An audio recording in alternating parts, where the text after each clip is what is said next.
Hi, Justin Moore, General Manager of George Moore Chevrolet, with our first ever retired officer, Killis, Community Engagement Officer of the Month. Congratulations. Thank you, sir. Appreciate it very much. And thanks for your years of service to the Jacksonville community. Thank you, sir. What brought you here today? Well, basically, I guess just riding around all that stuff. Came here real quick to see what was going on. Seeing the cars and trucks and all and stuff and this and that. Just look around. Hey, I'm retired now. Maybe upgrade from a Toyota to a nice little full-size Chevy 4x4. Oh, okay. Anything's possible. So recognition for a career's worth of community engagement. Yes, 30 years of service. Wow. 30 years. That was with corrections and police. Yes, sir.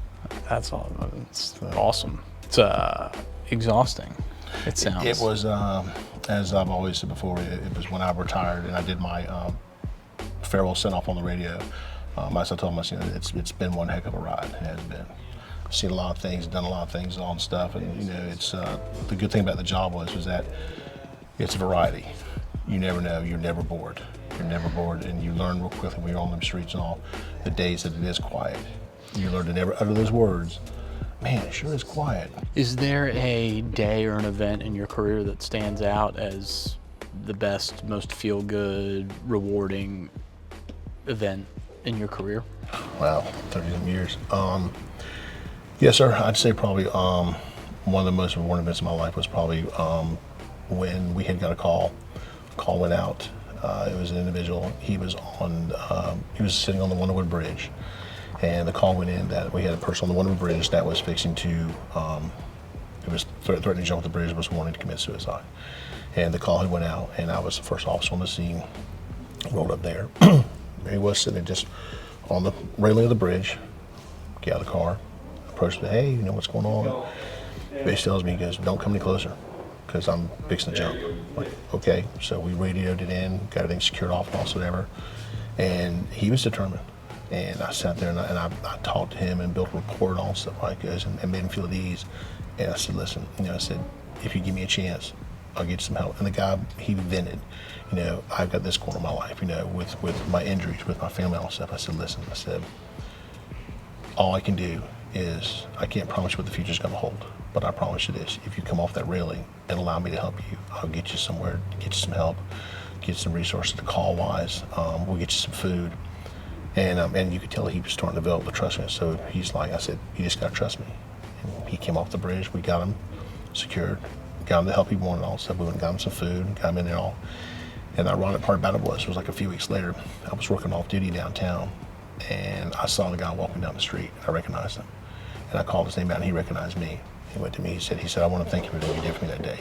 He goes, I'm starting to get things together. I appreciate what you did all. And that meant a lot, really did. Yeah. About as good as the day can be. Yeah, before, yes, rewarding a day can be. Because you helped somebody, yes, sir. That's awesome.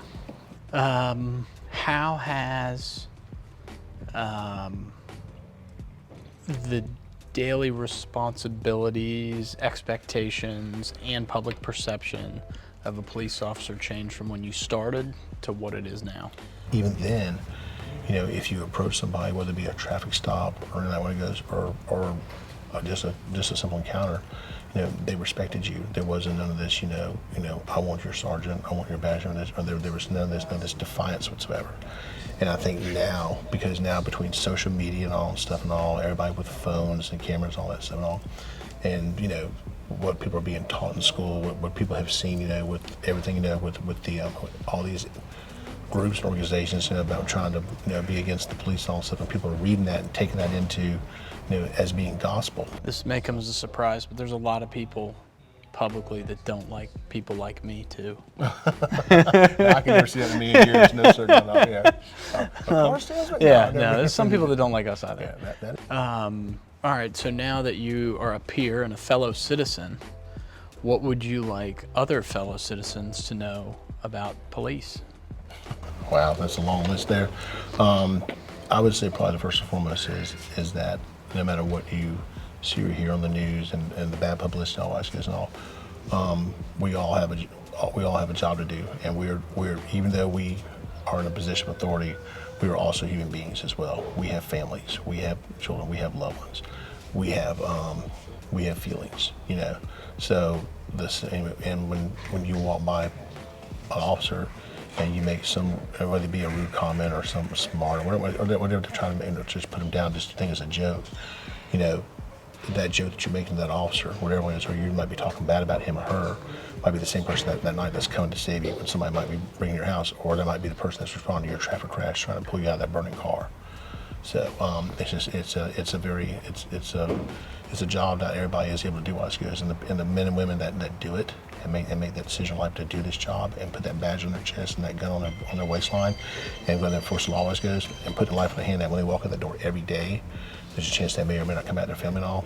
That's not everybody can do that. Right. And everybody needs to appreciate the ones who do that. Once you realize that that's not an easy job. Well, appreciate you for a career served. Thank you, sir. Appreciate it very much. By far. And we got a little token of appreciation. Usually I tell people to put this one on their cruiser, but you can put it on your tackle box or your golf bag or something, thanks, and then a little something to. Yes, sir. Thank you very much. I do appreciate it. Thank you very much. Thank you. Congratulations. Thank you very much. I really appreciate it. Thank you, sir.